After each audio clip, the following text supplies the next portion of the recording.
अब आप तो संपादकीय है, सलाहकार मत बनिए। 37 सीटें रह गई, विपक्ष में बैठना पड़ेगा कांग्रेस पार्टी को। सपने देखे जा रहे थे मुख्यमंत्री बनने के।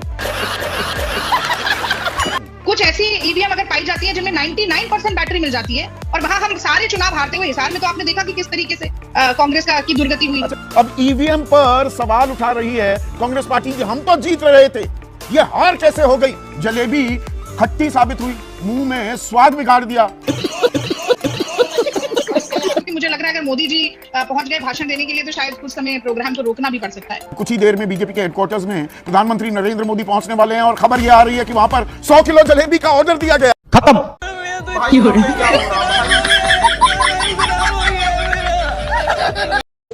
दोस्तों नमस्कार।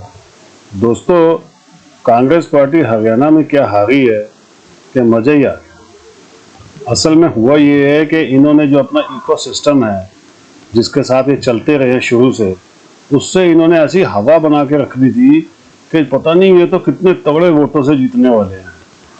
अब इनको ये अंदर से तो था कि भैया हार भी सकते हैं, ऐसे हारने के चांसेस इनके कम थे, लेकिन इन्होंने ऐसा तगड़ा सिस्टम बना दिया कि जी हम तो जीतते पड़े बुरा डाल।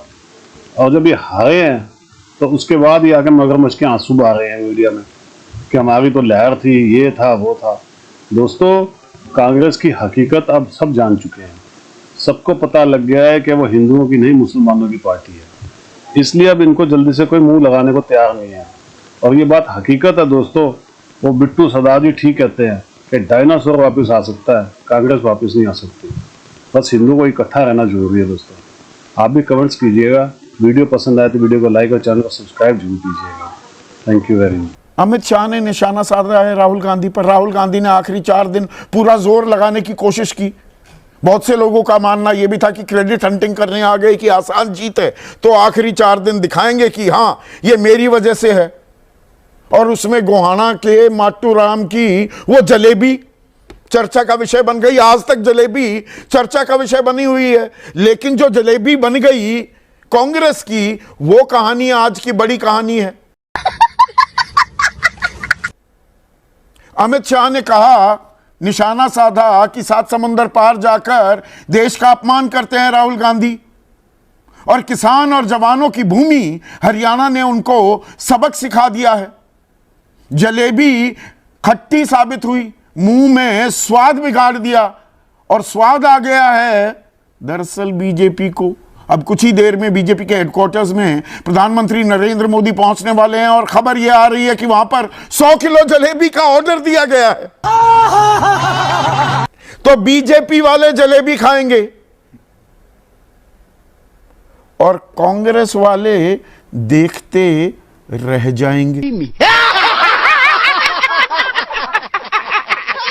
रागिनी नायक, 55 का बचपन, महत्वाकांक्षाएं ऐसी हावी हुई, ये मतलब अब कला में माहिर हो गए कि जीत के मुंह से हार कहां से खोज के निकालनी है। पारंगत हो गए हैं, अब इसमें निपुण हो गए आप।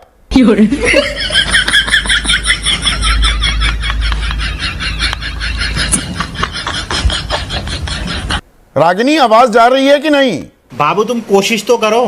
हाँ करो कोशिश करो। हाँ करती रहो। हाँ कोशिश करती रहो बाबू, कोशिश करती रहो।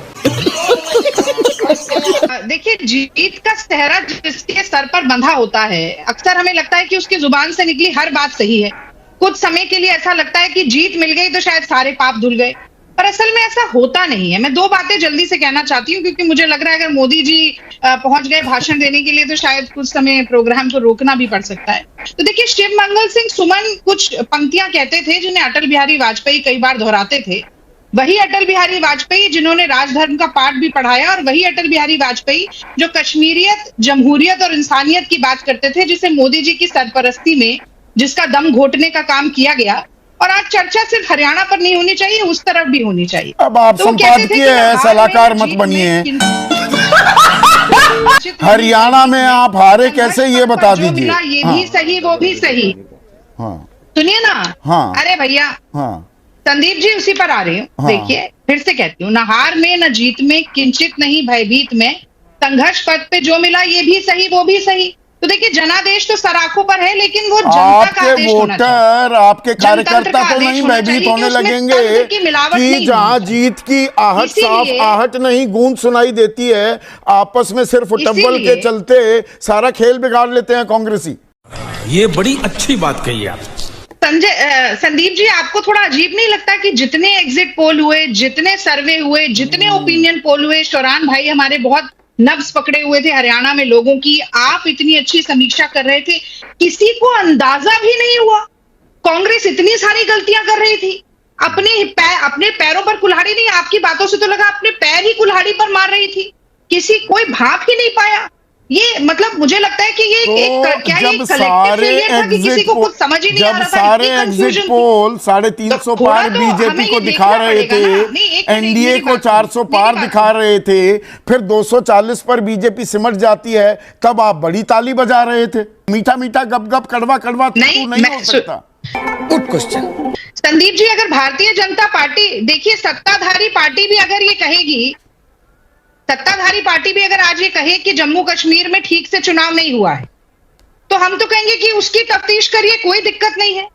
लेकिन अगर महेंद्रगढ़ से, हिसार से, पानीपत से ईवीएम को लेकर कुछ शिकायतें आई हैं, तो क्या हमें उस पर सवाल भी नहीं उठाना चाहिए? मैं तो ये पूछना चाहता हूं। कुछ ऐसी ईवीएम अगर पाई जाती है जिनमें 99% बैटरी मिल जाती है, और वहां हम सारे चुनाव हारते हुए, हिसार में तो आपने देखा कि किस तरीके से कांग्रेस की दुर्गति हुई। अच्छा, मुझे तो क्या हमें उस पर सवाल नहीं पूछना चाहिए? नहीं, और आप सवाल जयराम सवाल रमेश जी और पूछने का पवन खेड़ा सबको जी ने ये हक बात है, कही और आप साफ अपने बोलते अपने कि सवाल हमें नहीं पूछिए। लगता है एक मिनट कि रागिनी, इतना एक कॉमन सेंस की बात, एक कॉमन सेंसिकल बात आपसे पूछना चाहूंगा, सुनिए ना रागिनी। मतलब बीजेपी अगर ईवीएम का खेल कर सकती है, तो BJP must have gone mad, दिमाग से पैदल हो गई होगी। जून 4 को अगर वो ईवीएम का खेल कर सकती है, 240 सीटें अपनी क्यों रखेगी, 33 सीटें क्यों करवाएगी यूपी में? ये फिर वही कन्वीनियंट राजनीति कर रहे हैं क्या? और जो दिक्कत हुई, जो शैलजा और भूपेंद्र सिंह हुड्डा में जूत बाजे, आप उनको इग्नोर कर रही हैं क्या? अबे जल्दी बोल, कल सुबह पनवेल निकलना है। अच्छा, जब राहुल गांधी जी के कहाँ हाथ चलते मिलवाते ऐसे फिर हाथ रहे हो, मिलाया दिल था, कहाँ आपने भी वो मिले? फोटो देखी होगी, हाँ, शैलजा जी ने और हुड्डा जी ने। वो तो उसके हाथ बावजूद मिले भी ना, क्या दिल कुछ ऐसा ही दिल रह कहाँ गया? मिले? नहीं, वो तो अरे मुख्यमंत्री की सुन तो ताल लीजिए, ठोक रही अरे थी। सुन तो लीजिए, हाँ, ये भी देखना पड़ेगा।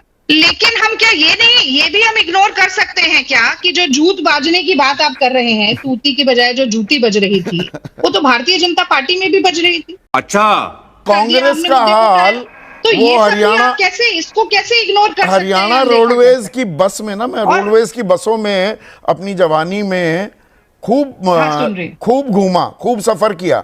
वो अंदर लिखा होता है सवारी अपने जान और सामान के लिए खुद जिम्मेदार है। तो हरियाणा रोडवेज जैसा हाल हो गया है कांग्रेस पार्टी का।